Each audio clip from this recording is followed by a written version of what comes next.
Assalamualaikum warahmatullahi wabarakatuh. Selamat pagi Bu Mita dan teman-teman semua. Di sini saya Anissa Rizky Amalia dan teman saya. Rahandri Pramono. Di sini kami akan mempresentasikan hasil kerja kami yaitu analisis perkembangan akses layanan kesehatan tahun 2019 dengan metode Poisson Regression dan Generalized Poisson Regression. Untuk beberapa poin di sini ada yang akan kami sampaikan, yaitu yang pertama pendahuluan, tinjauan pustaka, metode penelitian, analisis dan pembahasan, kesimpulan dan saran, dan yang terakhir ditutup oleh daftar pustaka. Selanjutnya ada pendahuluan.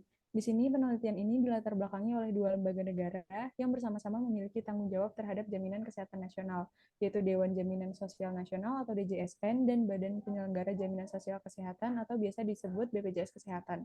Kedua lembaga ini sama-sama bertanggung jawab atas penyediaan fasilitas kesehatan yang layak, yang merupakan hak setiap masyarakat untuk menikmatinya.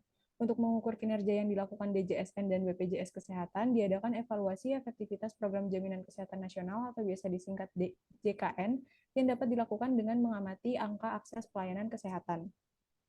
Angka akses pelayanan kesehatan sendiri merupakan indikator inti untuk mengukur efektivitas program JKN. Terdapat banyak faktor yang mempengaruhi besar kecilnya angka akses pelayanan kesehatan seperti angka konsumsi layanan kesehatan dan jumlah fasilitas kesehatan yang tersedia.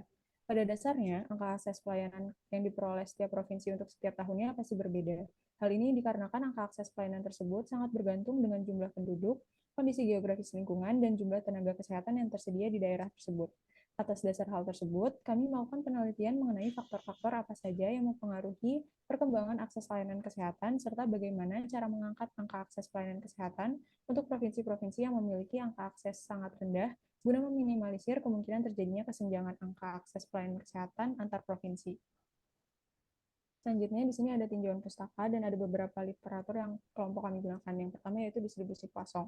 Distribusi Poisson merupakan distribusi diskrit yang mengestimasi probabilitas munculnya suatu kejadian dalam suatu standar unit tertentu sebanyak n kali. Distribusi ini memiliki karakteristik berupa nilai rataannya sama dengan nilai variannya. Untuk PMF atau probability mass function dari distribusi ini dapat dilihat di layar, yaitu probabilitas sebuah kejadian terjadi sebanyak X kali, yaitu senilai dengan E pangkat minus lambda dikalikan lambda pangkat X per X faktorial, dengan lambda merupakan nilai dari parameter distribusi tersebut. Selanjutnya untuk regresi Poisson. Regresi Poisson merupakan salah satu jenis regresi nonlinear yang digunakan untuk menganalisis data yang menggambarkan sejumlah kejadian yang terjadi pada suatu kurun waktu tertentu. Regresi ini digunakan untuk memodelkan variabel respon yang berupa data diskrit dengan variabel prediktor yang dapat berupa data diskrit maupun kontinu. Regresi ini dilakukan dengan asumsi bahwa variabel respon yang digunakan berdistribusi Poisson dan tidak ada multikolinearitas pada variabel prediktor yang digunakan. Untuk model regresi yang dihasilkan dari regresi ini yaitu mu i sama dengan eksponensial dari beta 0 ditambah sigma j berjalan dari 1 hingga p dari bj hingga xij. Dengan i menyatakan unit eksperimen dan p menyatakan banyaknya variabel prediktor yang digunakan. Selanjutnya, overdispersi. Overdispersi adalah keadaan di mana nilai dari rataannya melebihi dari nilai variansnya. Overdispersi ini dapat disebabkan oleh yang pertama, kesalahan spesifikasi model seperti kesalahan penggunaan link function dan kesalahan penentuan variabel prediktor. Yang kedua, terdapat hubungan antar variabel prediktor yang digunakan. Dan yang terakhir, peluang nilai nol yang berlebih pada perubahan acak X. Untuk overdispersi sendiri dapat diatasi dengan melakukan pemodelan dengan metode regresi binomial negatif atau generalized Poisson regression. Untuk nilainya sendiri dapat dicari menggunakan nilai dari residual deviance dibagi dengan degree of freedom dari residual deviance-nya. Di sini ada kriteria dari nilai parameter overdispersi, yaitu apabila nilainya melebihi dari 1, maka dikatakan terjadi overdispersi. Apabila nilainya 0, maka kondisi tersebut dinamakan equidispersi. Dan yang terakhir, apabila nilainya kurang dari 1, maka dikatakan underdispersi atau nilai dari rataannya kurang dari nilai dari variansnya. Selanjutnya di sini ada generalized Poisson regression, yaitu regresi yang digunakan untuk mengatasi pelanggaran asumsi equidispersi. Generalized Poisson regression ini mengasumsikan variabel respon yang digunakan berdistribusi general Poisson, dan model regresi yang dihasilkan masih sama dengan model regresi Poisson, yaitu mu i sama dengan eksponensial dari beta 0 ditambah sigma j sama dengan 1 hingga p bj xij, dengan i menyatakan unit eksperimen dan p menyatakan banyaknya variabel prediktor yang digunakan. Selanjutnya di sini ada AKIK Information Criterion atau AIC. AIC merupakan suatu besaran yang digunakan untuk membandingkan kecocokan model satu dengan model lainnya. Nilai AIC ini dapat dihitung melalui minus 2 learn likelihood ditambah 2K atau K sama dengan jumlah parameternya. Semakin kecil nilai AIC, menandakan model yang dihasilkan semakin baik. Yang terakhir, di sini ada perkembangan akses layanan kesehatan. Akses pelayanan kesehatan adalah kemampuan setiap individu untuk mencari pelayanan kesehatan yang dibutuhkan. Perkembangan akses layanan kesehatan dapat selalu dilakukan dengan meningkatkan faktor-faktor pendukung layanan kesehatan, seperti meningkatkan jumlah fasilitas kesehatan, meningkatkan jumlah dokter dan klinik yang tersedia, serta memantau keefektifan layanan kesehatan. Tidak hanya perkembangan akses layanan kesehatan, pemerataan akses layanan kesehatan di seluruh provinsi di Indonesia juga perlu diperhatikan, agar menghindari terjadinya kesenjangan hak pemanfaatan pelayanan kesehatan. Selanjutnya untuk metode penelitian, di sini sumber data yang kelompok kami gunakan merupakan data sekunder yang diperoleh langsung dari web djsn.go.id mengenai statistik capaian Program Jaminan Kesehatan Nasional atau JKN di 34 provinsi di Indonesia. Data ini dirilis langsung oleh DJSN bersama dengan BPJS Kesehatan. Selanjutnya untuk metode penelitian dari variabel penelitian yang kami gunakan, di sini ada 10 variabel dengan satu variabel respon, yaitu akses pelayanan RITP dengan satuan peserta per 10.000 peserta JKN, dan merupakan jumlah peserta JKN yang menggunakan layanan kesehatan. Untuk variabel prediktornya sendiri, di sini ada 9, dan 9-9-nya merupakan variabel kontinu, yang terdiri dari peserta JKN, FTKRL, puskesmas, dokter, klinik pratama, tempat tidur, biaya satuan, angka hari RITP, dan admisi RITP. Untuk satuan dan keterangannya dapat dilihat pada layar. Selanjutnya untuk alur penelitian. Langkah pertama yang kelompok kami lakukan yaitu menentukan topik dan melakukan pengumpulan data. Setelah data dikumpulkan, maka dilanjutkan dengan analisis deskriptif untuk mengetahui karakteristik variabel-variabel yang digunakan. Selanjutnya dilakukan uji multikolinearitas dan penanganannya, yaitu tidak mengikut sertakan variabel-variabel yang memiliki nilai VIF lebih dari 10. Apabila sudah dipastikan tidak ada variabel yang memiliki nilai VIF lebih dari 10, maka selanjutnya dilakukan pemodelan regresi Poisson beserta uji serentak dan parsial hingga uji tersebut keduanya signifikan. Setelah selesai uji serentak dan parsial, maka dilakukan pengecekan overdispersi dan dilanjutkan dengan pemodelan JPR atau Generalized Poisson Regression beserta uji serentak dan parsialnya. Apabila sudah selesai dilakukan pemodelan GPR, maka dilanjutkan dengan perbandingan nilai AIC model Poisson Regression dan Generalized Poisson Regression. Dan yang terakhir, dilakukan pemilihan model terbaik beserta interpretasinya. Baik, selanjutnya ada analisis dan pembahasan. Yang pertama, terdapat statistika deskriptif dari masing-masing variabel yang kami gunakan. Sebagai contoh, peserta JKN memiliki rata-rata sebesar 6.592.618 dari 34 provinsi dengan penyebarannya sebesar 8.653.456 orang. FTKRL memiliki rata-rata sebesar 70,94 fasilitas dengan penyebarannya sebesar 82,41.688. Untuk nilai rata-rata dan standar deviasi dari masing-masing variabel dapat dilihat melalui tabel yang sudah tertera.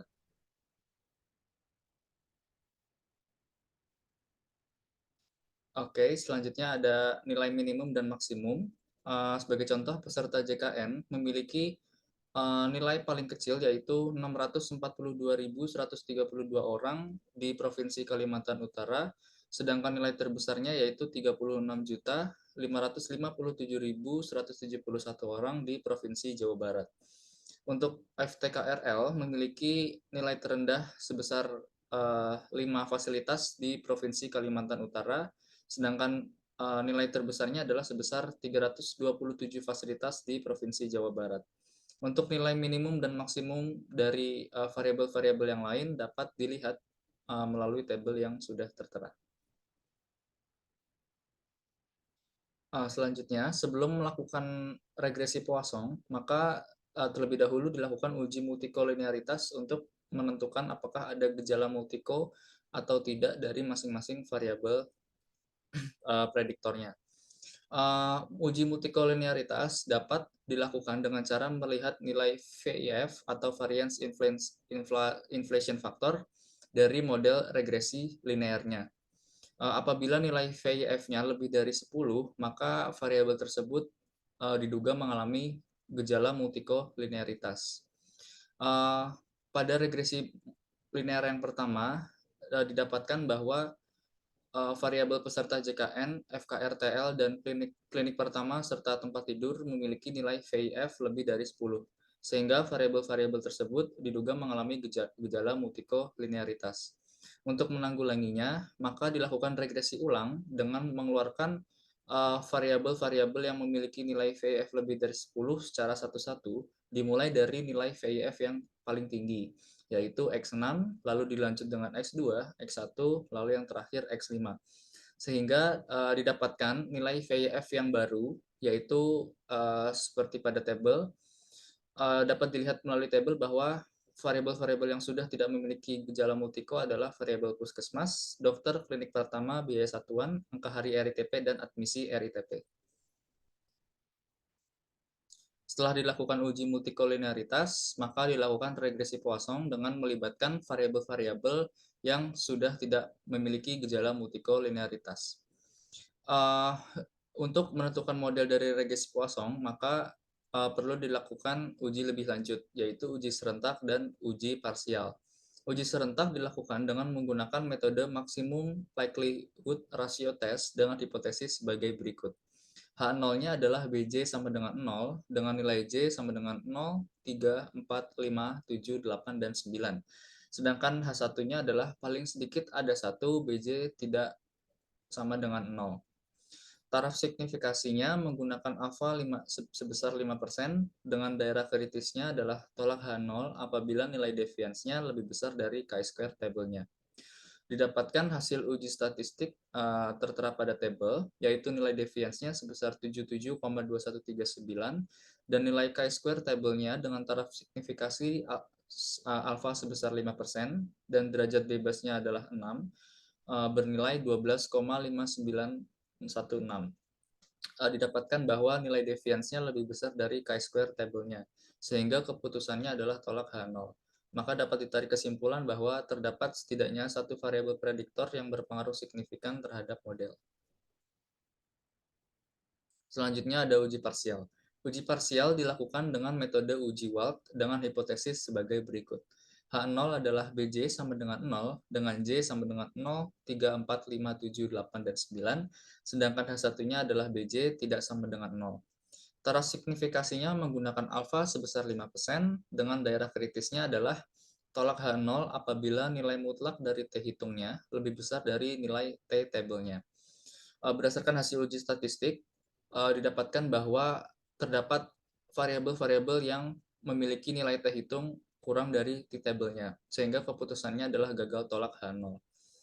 Oleh karena itu, dilakukan uji ulang dengan mengeluarkan variabel-variabelnya, variabel-variabel yang gagal tolak H0 secara satu-satu, dimulai dari nilai p-value yang terbesar.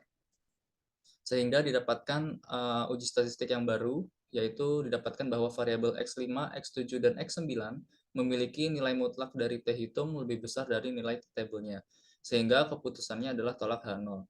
Maka dapat ditarik kesimpulan bahwa variabel X5, X7, dan X9 berpengaruh signifikan secara individu terhadap model. Selanjutnya, model yang didapatkan melalui regresi Poisson adalah sebagai berikut. Mu sama dengan nilai eksponen dari 3,576 ditambah 0,0002024x5 ditambah 0,000004959x7 ditambah 0,006666x9. Sebelum dilanjut, maka perlu dilakukan pengecekan overdispersi dengan membagi nilai deviansnya dengan nilai derajat bebas dari deviansnya. Didapatkan hasil baginya adalah 2,62905. Hal ini terjadi overdispersi karena hasil baginya lebih dari 1. Oleh karena itu, perlu dilakukan regresi lebih lanjut, yaitu regresi Poisson tergeneralisir. Regresi Poisson tergeneralisir melibatkan variabel-variabel prediktor yang sudah signifikan secara individu terhadap model dari regresi Poisson. Untuk menentukan model dari regresi Poisson tergeneralisir, maka perlu dilakukan uji lebih lanjut juga, yaitu uji serentak dan uji parsial. Uji serentak dilakukan dengan metode maksimum likelihood ratio test dengan hipotesisnya adalah H0, BJ sama dengan 0, dengan nilai J sama dengan 0, 5, 7, dan 9, sedangkan H1-nya paling sedikit ada 1, BJ yang tidak sama dengan 0. Taruh signifikasinya menggunakan alfa sebesar 5% dengan daerah kritis tolak H0 apabila nilai deviance-nya lebih besar dari chi-square table-nya. Nilai deviance-nya dapat dilihat melalui nilai paling bawah nilai dari dua log likelihood diff-nya, yaitu sebesar 83,286. Nilai chi-square table dengan taraf signifikasi alfa sebesar 5% dan derajat bebasnya adalah 3 adalah 7,8147. Sehingga nilai deviance-nya lebih besar dari chi-square table. Maka keputusannya adalah tolak H0 dan dapat ditarik kesimpulan bahwa terdapat setidaknya satu variabel prediktor yang berpengaruh signifikan terhadap model. Selanjutnya, ada uji parsial yang digunakan dengan menggunakan metode uji Wald dengan hipotesis adalah H0, yaitu BJ sama dengan 0, dengan J sama dengan 0, 5, 7, dan 9. H1-nya BJ tidak sama dengan 0. Tarasifikasinya menggunakan alfa sebesar 5% dengan daerah kritis tolak H0 apabila nilai mutlak dari T hitungnya lebih besar dari T tabelnya. Didapatkan hasil dari uji statistiknya bahwa nilai X5, X7, dan X9 memiliki nilai T hitung yang lebih besar dari nilai T table dengan taraf signifikasi sebesar 5% dan derajat bebasnya adalah 30. Sehingga keputusannya adalah tolak H0 dan dapat ditarik kesimpulan bahwa variabel X5, X7, dan X9 berpengaruh signifikan secara individu terhadap model. Selanjutnya, model yang didapatkan melalui regresi Poisson tergeneralisir adalah sebagai berikut. Mu sama dengan nilai eksponen dari 2,5023 ditambah 0,000217,6x5 ditambah 0,00005076x7 ditambah 0,006704x9. Untuk menentukan model yang terbaik, maka perlu dilihat dari nilai AIC-nya. Model yang menghasilkan nilai AIC yang paling kecil merupakan model yang terbaik. Diketahui bahwa nilai AIC dari regresi Poisson adalah 304,8262, sedangkan nilai AIC dari regresi Poisson tergeneralisir adalah 292,8145. Sehingga nilai AIC dari regresi Poisson tergeneralisir lebih kecil dari regresi Poisson.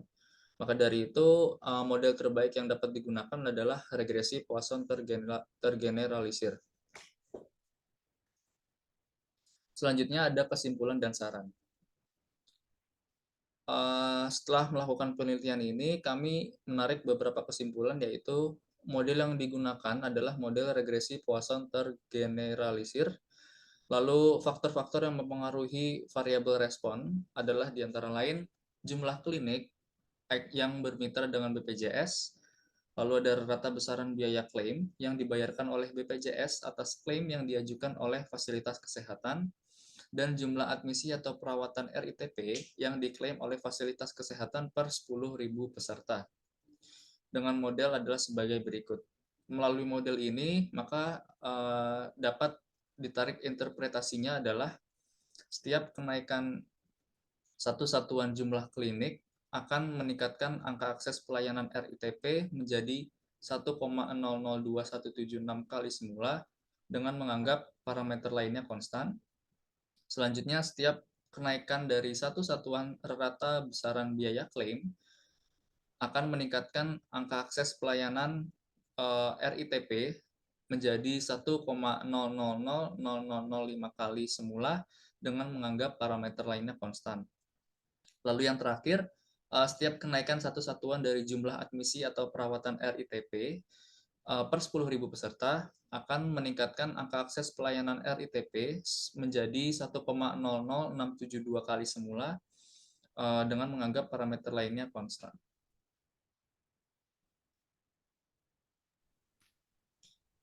Kami juga memiliki beberapa saran, yaitu yang pertama, kepada pihak BPJS Kesehatan, kami memberikan saran untuk menambah jumlah klinik pratama, khususnya di provinsi yang memiliki jumlah klinik yang paling sedikit. seperti Provinsi Sulawesi Barat dan Papua Barat. Yang kedua, kepada pihak fasilitas kesehatan, kami memberikan saran untuk mempermudah administrasi pelayanan, sehingga dapat meningkatkan nilai angka admisi RITP.